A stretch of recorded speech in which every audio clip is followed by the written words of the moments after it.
Pensez-vous que jeûner consiste simplement à arrêter de manger? Et si je vous disais que l'enfer tremble devant un cœur brisé? Je suis mort pendant 10 minutes et je suis revenu avec un message du ciel qui pourrait changer votre vie. Ce n'est pas l'assiette vide qui fait bouger le ciel, c'est le pardon, c'est la livraison, c'est l'amour. Préparez-vous, parce que ce que vous allez entendre maintenant n'est pas seulement un témoignage, c'est un appel. Je m'appelle Elena Duarte. Aujourd'hui, j'ai 58 ans, mais c'est à 48 ans que ma vie s'est terminée. Et, paradoxalement, elle a réellement commencé. À l'époque, j'étais comme tant d'autres femmes. Je partageais mon temps entre le travail, la maison, les enfants et, chaque fois que je le pouvais, je faisais une prière.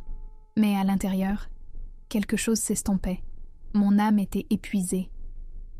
J'ai parlé à Dieu, mais j'avais l'impression que mes paroles touchaient le plafond et rebondissaient. Le silence m'a fait plus mal que n'importe quelle absence. Je jeûnais de temps en temps, c'est vrai, mais sans comprendre la véritable puissance cachée derrière cet acte. Il s'agissait plus d'une formalité spirituelle que d'une véritable capitulation. Je me souviens de la première fois où j'ai ressenti la présence de Dieu. Je n'avais que 12 ans. Je me tenais devant l'autel, et soudain, tout mon corps s'est mis à trembler. Les larmes sont venues sans que je sache pourquoi. C'est là que j'ai donné ma vie à Jésus, avec l'innocence de quelqu'un qui ne connaît pas encore la douleur du monde, mais avec l'intensité de quelqu'un qui a été touché par l'éternité. Pendant de nombreuses années, cette passion m'a guidée, mais avec le temps, quelque chose a commencé à changer. Au début, c'était subtil, peut-être que je l'ai remarqué, mais j'ai choisi de ne pas y faire face. Les invitations au ministère se sont multipliées, les voyages sont devenus fréquents. La reconnaissance publique m'a donné un faux sentiment d'autorité spirituelle. Je m'habillais pour impressionner, je parlais avec éloquence, je pleurais pendant les offices, mais quelque chose en moi s'était refroidi. C'est à ce moment-là que c'est arrivé.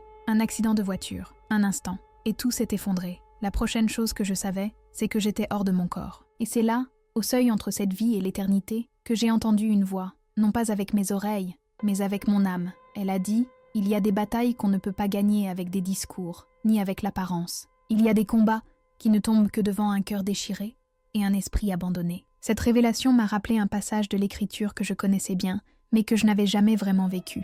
Le père désespéré qui emmenait son fils possédé à ses disciples, et rien ne se passait. Ils avaient déjà chassé des démons, mais cette fois, ils ont échoué. Et lorsqu'ils interrogèrent Jésus, il répondit avec fermeté, « Cette caste ne part qu'avec le jeûne et la prière. » Ces mots résonnaient comme le tonnerre en moi. C'était comme si le Seigneur lui-même disait, « Vous avez utilisé les bons mots, mais sans le poids de l'abandon, sans la force qui ne surgit que lorsque la chair est réduite au silence et que l'esprit est fortifié. » À ce moment-là, j'ai compris ce que j'avais si souvent ignoré.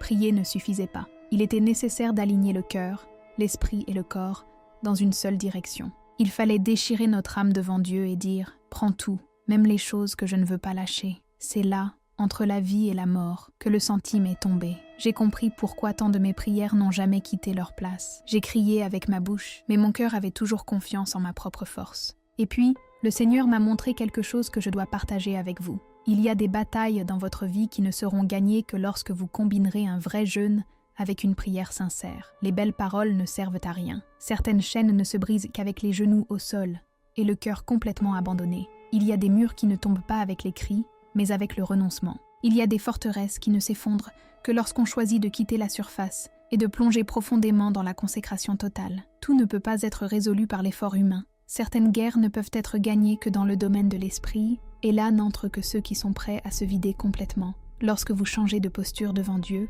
quelque chose de puissant se produit, mais pas de la manière dont beaucoup l'imaginent. Le jeûne et la prière ne sont pas des outils pour plier la volonté du ciel. Ce ne sont pas des astuces spirituelles pour forcer la main de Dieu. Il ne change pas le Seigneur. Il nous change. Il purifie les yeux de l'âme, ajuste nos pensées à la vision céleste et surtout, écrase l'orgueil qui nous sépare de la grâce. Je n'ai vraiment compris cela qu'après l'expérience la plus intense de ma vie, ce moment entre la vie et la mort, où tout ce qui est superficiel disparaît. C'est là que j'ai réalisé à quel point l'ennemi craint un chrétien qui prie en secret et jeûne avec détermination. Ce n'est pas le volume des mots qui intimide l'enfer, c'est le cœur brisé qui plie le genou quand personne ne regarde. Le monde spirituel reconnaît et recule ceux qui se consacrent véritablement. Dans cette dimension, Jésus m'a montré quelque chose que je n'ai jamais oublié. D'une voix calme mais ferme, il dit « Il existe un type de jeûne que les ténèbres ne peuvent supporter. Ce jeûne ne consiste pas à arrêter de manger, il s'agit d'arrêter de nourrir l'ego,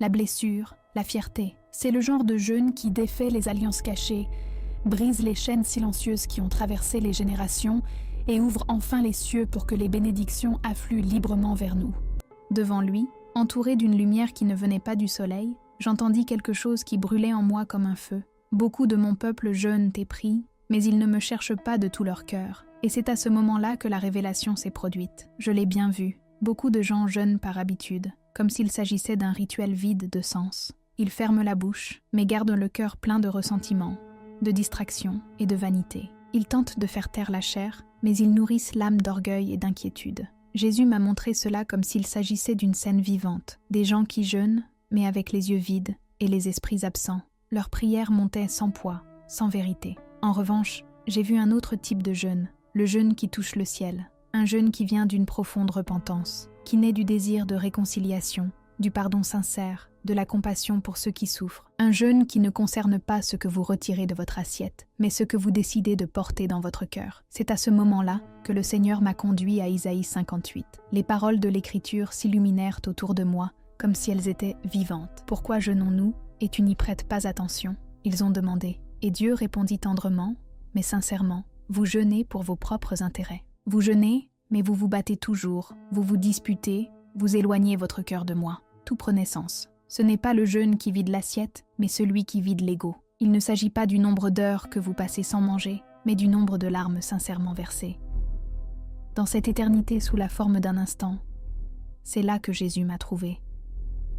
Et aujourd'hui, je vous dis, il existe un jeûne que l'enfer ne peut supporter. Un jeûne qui fait bouger le ciel, qui change les décrets, qui libère des générations entières. Mais cela n'arrive que lorsque cela est fait avec une véritable repentance, un abandon total et un véritable amour pour les autres. Si l'on cherche à briser les chaînes, il ne suffit pas de changer de menu. Vous devez changer votre cœur. Il m'a regardé dans les yeux et m'a dit avec fermeté, mais avec un amour qui m'a désarmé, « Le vrai jeûne qui plaît au Père est celui qui brise les chaînes de l'injustice, qui partage le pain avec ceux qui ont faim, qui habille ceux qui sont nus, qui transforme non seulement celui qui jeûne, mais aussi tous ceux qui l'entourent. » À ce moment-là, mes paroles se turent. Je n'avais juste rien à répondre. Je n'avais jamais compris le jeûne de cette façon. Mais là, entre ciel et terre, quelque chose m'a été révélé avec une clarté que je n'avais jamais connue auparavant. Les pratiques spirituelles ne deviennent puissantes que lorsqu'elles sont remplies de sens, de compassion et de vérité. Et peut-être, juste peut-être, si vos prières ne semblent pas monter en flèche, ce qui manque, ce n'est pas plus d'effort, mais plus de livraison. En sa présence, j'ai compris que rien n'est caché. Ce n'est pas seulement ce que nous faisons avec notre corps, mais ce que nous portons à l'intérieur de notre âme, qui se révèle devant le trône. En écoutant les paroles de Jésus, c'était comme s'il parcourait la chronologie et me montrait combien de fois le jeûne avait été mal interprété, même pour moi. Il m'a dit quelque chose qui résonne encore aujourd'hui. Le ciel n'est pas touché par l'effort humain seul, ni par de longues heures d'abstinence. Beaucoup me cherchent avec leurs lèvres, mais le cœur reste distant. Ils pensent que seul le sacrifice est ce qui m'attire. Mais je regarde l'intention.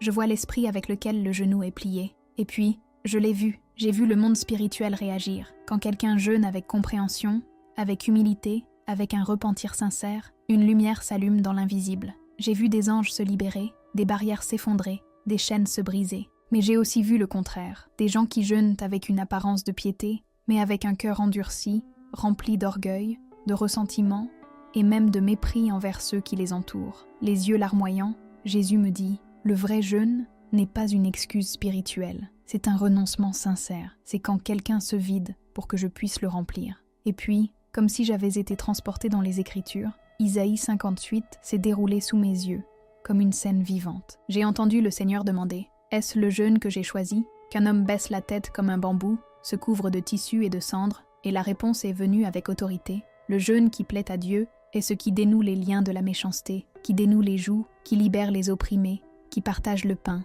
qui apporte la justice comme le soleil de midi. Ce n'est pas une apparence, c'est l'essentiel. Ce n'est pas une performance, c'est une transformation. C'est là, devant Jésus, que j'ai compris ce qui a vraiment de la valeur. Le jeûne qui fait bouger le ciel n'est pas celui qui vide l'assiette, mais celui qui vide l'orgueil. C'est ce qui fait taire la vanité, fait taire l'ego et fait du cœur un autel vivant. Et il m'a même dit, quand vous jeûnez, ne laissez pas votre visage abattu. N'en faites pas un spectacle. Le jeûne qui me plaît n'impressionne pas les hommes. Il attire mon attention. Peut-être que maintenant je comprends. Pourquoi certaines campagnes spirituelles ne semblent pas fonctionner? Ce n'est pas faute de prière, pas même la foi. Mais pourquoi le cœur est toujours fermé? Et tant qu'elle est verrouillée, la voix ne perce pas le ciel. Mais s'il y a vrai repentir, s'il y a abandon sincère, Pour que le ciel ne se contente pas d'écouter, il répond par le feu. C'est ainsi que Jésus a commencé à me montrer des vérités que, honnêtement, je n'aurais jamais comprises si je n'avais pas vécu l'expérience que j'avais vécue. Entre la vie et l'éternité, il m'a révélé quelque chose qui a tout changé en moi.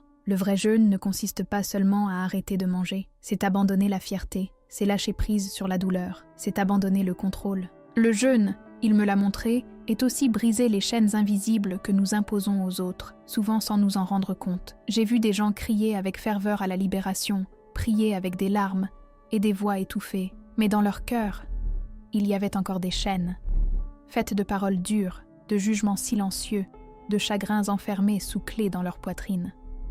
Et puis, avec mon âme en silence devant lui, j'ai demandé « Jésus, comment puis-je libérer ceux qui retiennent encore les autres? Comment pouvons-nous élever ceux qui insistent pour humilier, réduire au silence ou ignorer la douleur des autres ?» C'est alors qu'Ésaïe 58 s'est révélé devant moi, non pas comme un texte, mais comme un décret céleste. N'est-ce pas le jeûne que j'ai choisi? Desserrer les chaînes de l'injustice, défaire les cordes du joug, libérer les opprimés et briser tout esclavage? À ce moment-là, tout s'est allumé en moi. Jeûne, je l'ai compris. C'est plus que fermer la bouche à la nourriture. C'est ouvrir votre cœur à la justice. C'est ramer à contre-courant de l'égoïsme. Cela soulage les fardeaux que nous imposons souvent inconsciemment aux autres.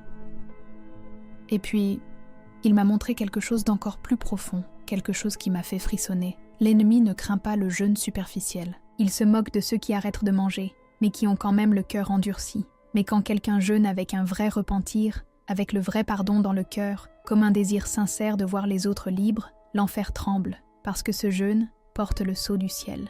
J'ai vu de mes propres yeux spirituels. Les gens sont libérés, pas parce qu'ils ont jeûné pendant plusieurs jours, mais parce que décidés de pardonner. Ouverture des portes, pas pour de longs sacrifices, mais parce que quelqu'un abandonnait la fierté et restaurait une relation endommagée. Et puis, tendrement et fermement, Jésus me dit « Il est facile de jeûner pour rechercher des bénédictions. C'est difficile. C'est le jeûne qui devient une bénédiction. » Cette phrase est restée en moi comme un feu dans du bois. Et aujourd'hui, si je peux vous dire quelque chose du plus profond de mon âme, ce n'est pas le jeûne qui impressionne les hommes qui changent les destinées. Il est celui qui brise les chaînes, qui guérit les liens, qui choisit d'aimer même quand il serait plus facile de juger. C'est le jeûne qui touche le cœur de Dieu et qui fait trembler l'enfer. Ce que Jésus a enseigné aux disciples dans Matthieu 6 me vient également à l'esprit. Lorsque vous jeûnez, ne le faites pas pour être vu ou pour paraître spirituel. Le Père qui voit dans le secret, il récompense par la vérité. À ce moment-là, à l'ombre de la gloire divine, tout prenait enfin un sens. Le vrai rapide. Ce n'est pas une scène, était un hôtel. Ce n'est pas une exposition, c'est la livraison. C'est alors que Jésus, avec un regard plein de compassion, a commencé à me montrer des visages. Visages de personnes qui m'ont blessé, des mots que j'avais cachés dans les replis de mon âme, des blessures anciennes et silencieuses, dont je ne savais même pas qu'elles étaient toujours là. Et il me dit, d'une voix pleine de tendresse, mais aussi de vérité, « Si tu veux être libre, libérez d'abord ceux qui vous emprisonnent encore. » À chaque nom que je prononçais, à chaque souvenir que je libérais, c'était comme si des chaînes invisibles se brisaient en moi. Pardonner ne consiste pas seulement à libérer l'autre, il s'agit de se libérer. Et voulez-vous savoir à quelle vitesse le ciel se déplace? C'est celui qui nous pousse à aimer ceux qui nous ont blessés. Tendez la main même après avoir été rejeté, levant les yeux et disant « Monsieur, je lâche prise, j'ai confiance, je me vide. » C'est alors que j'ai compris. Si nous voulons que nos prières touchent en le cœur de Dieu, nous devons dégager le chemin où il grimpe. Il faut se vider de tout ce qui nous pèse, rancune, vanité, jugement silencieux. Ce n'est qu'ainsi que le Saint-Esprit pourra nous remplir de ce qui est éternel. Et après tout ça, voir la vérité en face, voir le monde spirituel de mes propres yeux, comprendre la valeur du jeûne fait avec amour, repentance et détermination. J'ai entendu la voix qui a changé ma vie pour toujours. Jésus m'a regardé dans les yeux et m'a dit doucement « Elena, il y a encore de la gentillesse dans le cœur des gens. Il y a encore ceux qui s'en soucient, qui ressentent de la compassion, qui prient et jeûnent pour ne pas être vus, mais parce qu'ils m'aiment. Et c'est pourquoi je veux que tu reviennes, pour raconter ce qu'il a vu, pour rappeler au monde que le repentir transforme encore. Cette prestation sincère fait toujours bouger le ciel. C'est à ce moment-là que la lumière a commencé à s'éteindre autour de moi, et tout disparut peu à peu, comme la fin d'un rêve sacré. Quand j'ai rouvert les yeux, j'étais dans une chambre d'hôpital. Je suis restée 5 jours dans le coma, les médecins n'avaient aucun espoir. Ils ont dit que je ne reviendrais pas, que mon cerveau était endommagé, que mon corps ne réagirait pas. Mais je suis revenue, et ce n'était pas un hasard. Je suis revenue avec une mission. Dans ma conscience, seulement 10 minutes se sont écoulées avant Jésus, mais ce sont 10 minutes qui ont transformé toute une vie. 10 minutes qui ont brisé des années de froideur, de doute, de religiosité vide. 10 minutes, ça m'a fait renaître. Et c'est pourquoi aujourd'hui, avec tout l'amour du monde, je vous dis, n'attendez pas la douleur, n'attendez pas la tragédie, n'attendez pas de tout perdre pour réaliser ce qui compte vraiment. Écoutez ce message comme un appel du ciel lui-même. Dieu donne toujours seconde chance. Et le vrai jeûne, celui qui touche le cœur du Père, vous pouvez toujours briser toutes les chaînes qui vous lient. Le moment est venu. Le choix vous appartient. La Bible nous le rappelle, dans Ésaïe 58. « N'est-ce pas le jeûne que j'ai choisi? Desserrer les chaînes de l'injustice, défaire les liens de la servitude, libérer les opprimés et briser tous les jougs. » Merci Hélène de partager ce voyage entre la vie et l'éternité avec tant de sincérité. Et à toi, qui est resté avec nous jusqu'au bout, que la présence de Dieu envahisse votre vie de libération, de renouveau et de compréhension. Soyez un autel vivant. Ne vous contentez pas de jeûner sur le ventre, jeûne avec ton cœur.